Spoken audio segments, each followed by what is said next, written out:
parable of the prodigal son must be among the best known of the gospel stories. The title rolls off the tongue easily, and even many people who don't read the Bible or go to church regularly have heard of it. But is it in fact a parable about a prodigal son? It could be in for some surprises.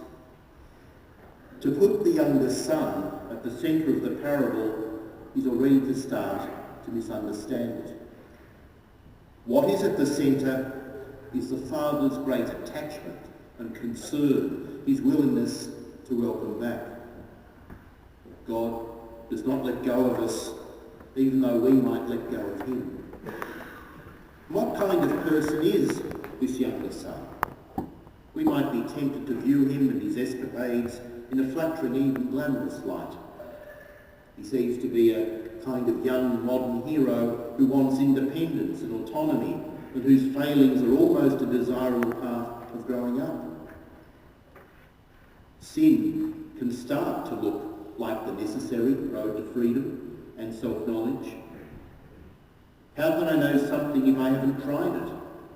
It is not the most complete guide to life. The father's estimate of what had happened to his younger son is more accurate. This son was lost and is now found. He was dead and has now come back to life. No glamour here, no worthwhile spirit of adventure. This way of looking at the son is also made clear by the position of the parable in the Gospel of St. Luke. In the version of the Gospel we heard today, there were three parables. First, the parable of the lost sheep, then that of the lost coin, and finally, that of the lost son. All three of these parables stress the joy that comes when what is lost is found. We have to take in the full force of what it meant for this son to be lost before we can appreciate just how much joy this father felt when the son returned. The son, in effect, had said to his father, "To me, you are dead. Cut myself off, give me my inheritance, bye." And then he returns. In one sense, the loss is that of the person who had the sheep or coin or son and no longer has them.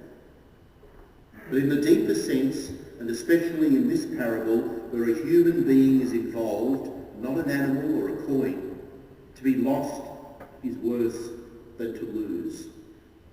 The father does not celebrate the ending of his own loss of a son as much as the ending of the lost condition of his son.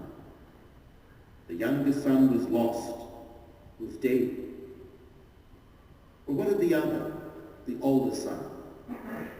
He too is part of the parable, and he risks becoming lost in a different way from that of his brother. Elizabeth Jennings opens one of her poems with the haunting lines, "When you are lost, even near home." The younger son is lost, and this is reflected in the geographical distance he travels away from his home to the far country. The older brother stays put, but he risks getting lost by cutting himself off from his brother and his father. The older brother risks no longer being at home, although he is not far from his father and brother. There are separations that need no great physical gap. The father does not give up on either of his sons, wanting both of them to be at home with him and with each other. Such is the love of God for us. He is a persistent, tenacious kind of love.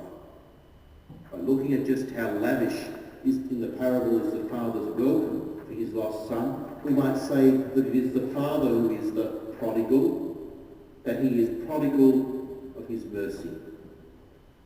The father heaps presents on the younger son.